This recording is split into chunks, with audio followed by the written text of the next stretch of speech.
네, 이번 동영상에서는 주역으로 점을 치는 가장 빠르고 효율적인 방법을 소개해 보겠습니다.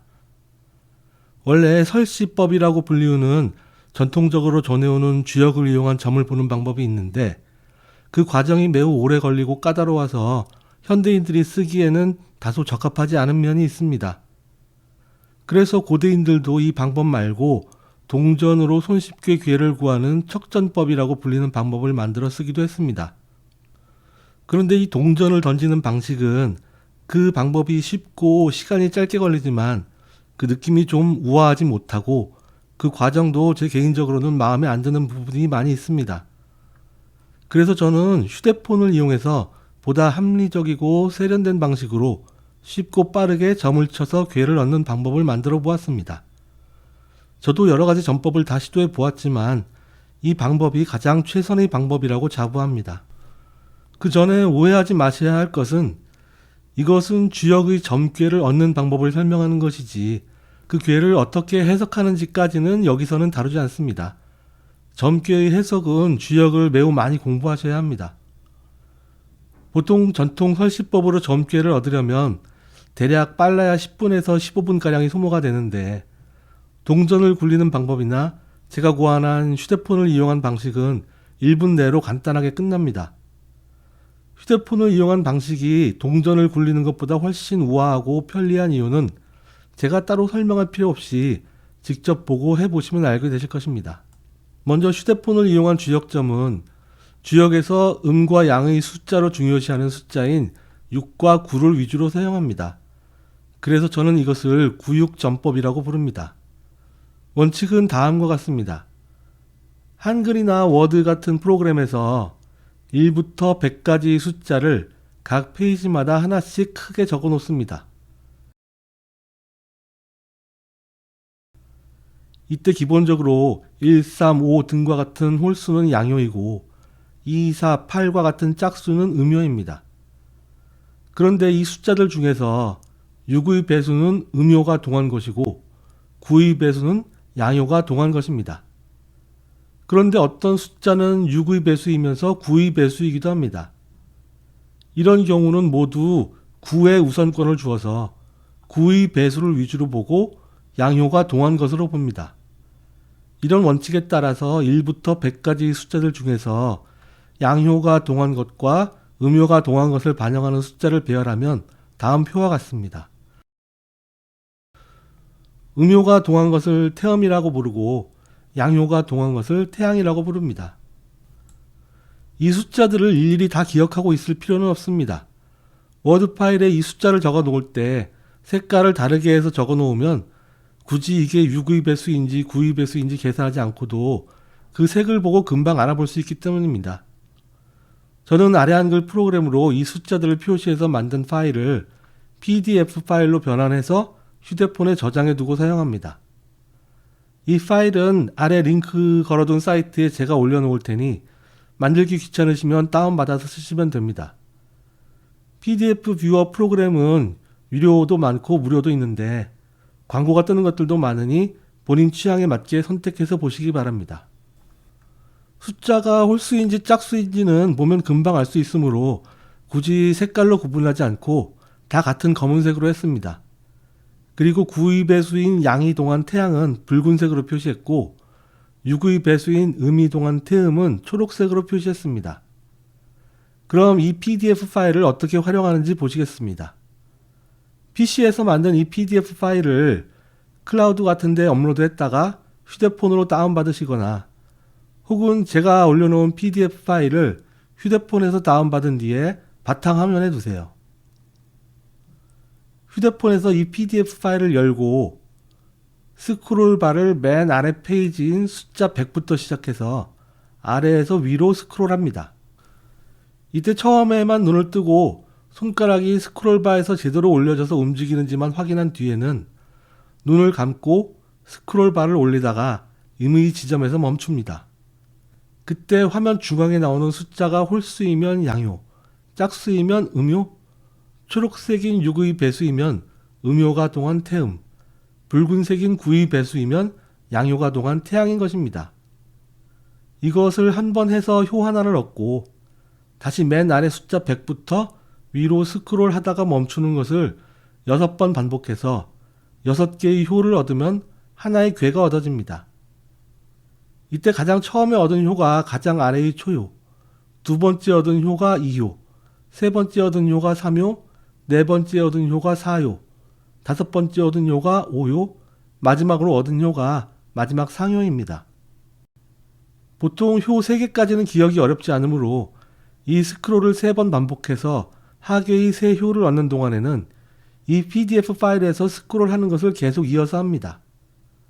중요한 것은 하나의 효를 얻을 때마다 머릿속으로 양, 동, 양동이라고 기억을 해 두셔야 합니다. 가령 초효가 홀수, 2효가 붉은 숫자, 3효가 짝수가 나왔으면 양동, 이라고 기억해 두셨다가 이것을 휴대폰 메모장에 기록해 두셔야 합니다. 기록해 두지 않으면 금방 까먹습니다. 그렇게 3개의 효를 기록해 둔 뒤에 다시 PDF 파일로 돌아와서 다시 또 3개의 효를 구하고 그 결과를 아까 메모장에 이어서 기록해 둡니다. 이때 기록은 본괴와 직괴를 양쪽에 나란히 기록합니다. 짝수는 음효로 표시하고 홀수는 양효로 표시하는데 양효가 동한 것은 이처럼 좌측에 양효, 우측에는 음효로 표시를 하고 이것이 동했다는 것을 표시하기 위해서 옆에 체크 표시까지 해두는 것이 좋습니다. 기본적으로 어느 숫자가 적힌 페이지가 휴대폰 화면 바닥을 완전히 통과해 지나가야 그 숫자를 얻은 것입니다. 이 경우 숫자 47은 그 페이지 바닥이 이미 휴대폰 바닥을 다 통과해 지나갔으므로 유효합니다. 그러나 만약 이처럼 중간에 아래가 잘리면 이 숫자는 무효입니다. 이 경우 그 위의 숫자는 비록 윗부분이 잘렸다 하더라도 아랫부분이 이미 휴대폰 화면을 다 통과해 지나갔으므로 이 숫자는 유효합니다. 고로 이런 경우는 47이 아닌 46을 얻은 것입니다. 그런데 간혹 이 숫자의 페이지가 휴대폰을 다 통과한 것인지 아닌지 판단이 애매한 경우가 있습니다. 그래서 제가 각 페이지마다 바닥에 이렇게 굵은 선을 넣은 것인데요. 이 바닥에 표시한 선이 조금이라도 보이면 그 페이지는 휴대폰을 다 통과한 것으로 봅니다. 즉 아래 같은 경우 47이 실질적으로는 아직 다 지나간 것은 아니지만 맨 아래에 선이 보이는 상태라면 이 정도 오차는 무시하고 다 지나간 것으로 봐도 됩니다. 고로 이 경우는 47을 얻은 것입니다. 반면에 약간 모자라서 이처럼 바닥에 굵은 선이 조금도 안 보이면 이 경우는 아직 다 지나가지 않은 것으로 보고 그 위의 숫자인 46을 얻은 것으로 봐야 합니다. 점괘를 해석할 때 주역의 효사를 다 외우는 분들도 계실 테지만 그렇다고 하더라도 직접 눈으로 보면서 해석을 하는 게 도움이 될 때가 많습니다. 그래서 주역 64개의 효사와 계사를 눈에 잘 보이게 만들어 놓은 PDF 파일도 같이 제 링크 사이트에 올려놓을 테니 이 파일도 휴대폰에 저장해 두시고 점괘를 해석할 때 참고하시면 좋습니다. 이렇게 하면 다소 경박해 보이는 동전 던지기 방식이 아닌 보다 세련된 방식으로 쉽고 빠르게 점괘를 구할 수 있습니다. 심지어 잠자리에 누워서도 할 수 있습니다. 아니 신이 계시를 받는데 자리에 누워서 하는 건 너무 건방지지 않은가? 이렇게 생각하는 분들도 계실 것이나 중요한 건 본인의 마음입니다. 그리고 뒤에 설명할 테지만 이 점이란 사람의 심리를 다루는 최면과 같은 것이고 그렇기 때문에 자기 전에 누워서 하는 방식도 충분히 의미가 있습니다. 그럼 이제 이러한 방식으로 점괘를 구하는 전체 과정을 한번 보시겠습니다. 먼저 휴대폰의 메모장에 본인이 궁금해하는 문제를 적고 시작합니다. 저는 이 테스트용 동영상 만들기가 성공할 것인가를 질문해 보았습니다.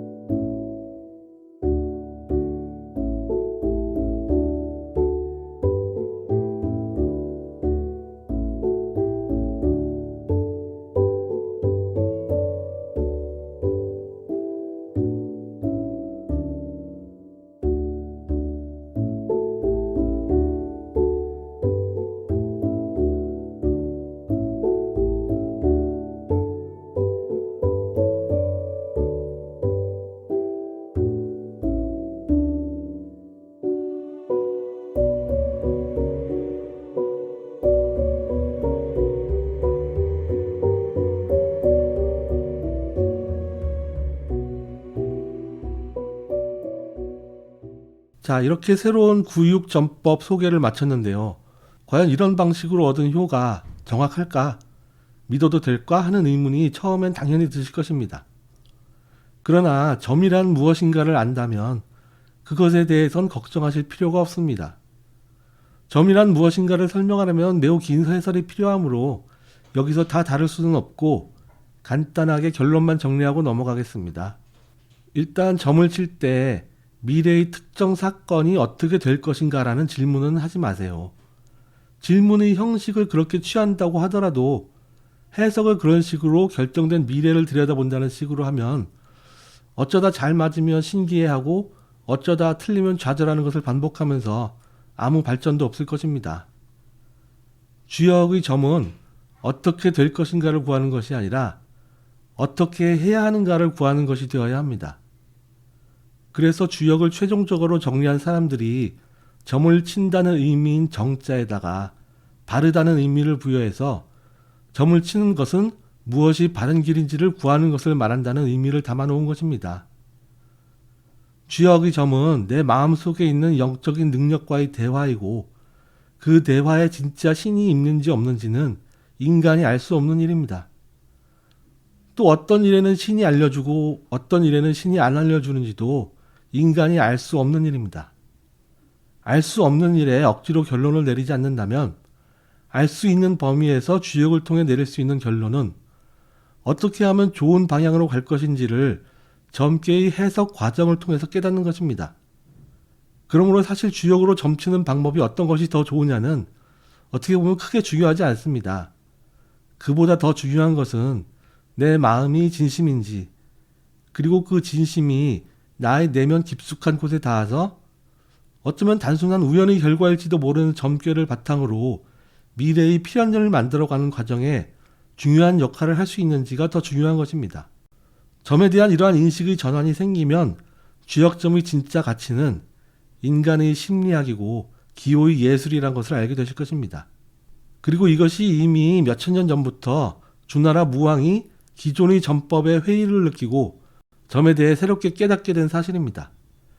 그리고 그러한 사상을 주역에도 담아 놓았는데도 사람들이 아직도 그 숨은 뜻을 보지 못하고 주역은 미래를 알려주는 책이라고만 잘못 알고 활용해 온 것입니다. 주나라 무왕이 그런 생각을 한 말이 주역이 어디 있는지 궁금하시면 제 책을 보시면 자세히 나옵니다. 이것이 주역이 미래를 알려주는 측면이 없다는 말은 아닙니다. 다만 그보다 더 중요한 것은 점을 치는 사람의 심리와 행동이 더 중요하다는 뜻입니다. 그래서 점괘를 해석할 때 항상 부정적인 면과 긍정적인 면 두 가지 방향에서 모두 해석해 보는 것이 좋습니다. 그래서 부정적인 면에서는 내가 조심해야 할 것을 취하고 긍정적인 면에선 용기와 희망을 얻는 두 가지 효과를 동시에 노리는 것이 좋습니다. 제가 이게 테스트라서 큰 의미를 두지 않고 뽑은 점괘이지만 제가 이 영상을 만들면서 예시로 적은 질문은 이 테스트가 성공할까요? 라는 질문입니다. 그 결과는 중풍손괴의 3, 4, 5요가 동안 화수 미적괴를 얻었습니다. 사실 이 영상을 만들기 전에도 몇 번 이 테스트를 하다가 중간에 계속 휴대폰으로 메시지가 오고 전화가 와서 동영상 만들기를 실패하다가 간신히 이 동영상을 얻을 수 있었습니다. 이 점괘의 본꾀로 나온 중풍손괴의 특징은 반복해서 시도하는 것입니다.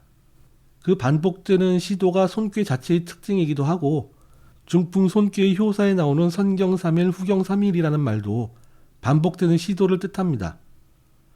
처음에 잘 안 되더라도 계속 노력해서 반복하라는 것이 이 점괘의 교훈입니다.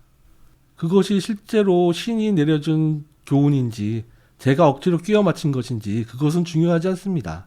그 이유는 제가 앞에서 설명했습니다. 직괴인 화수미적괴는 기본적으로 내부의 문제를 먼저 해결하고 외부의 문제를 해결하는 것이 중요하다는 것을 말합니다.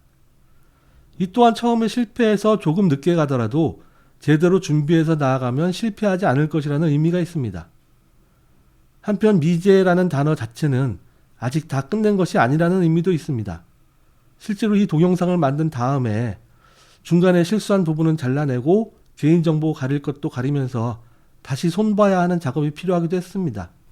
한편 이 녹음이 진행되고 있는 시점에서 저는 이 동영상이 다 만들어졌다고 생각하고 있지만 어쩌면 나중에 또 잘못된 것을 발견하고 수정해야 되는 일이 생길 수도 있습니다. 그 외에 다양한 해석을 시도할 수도 있는데 이런 해석법은 여기선 줄이고 구육전복법의 해설은 여기서 마치겠습니다.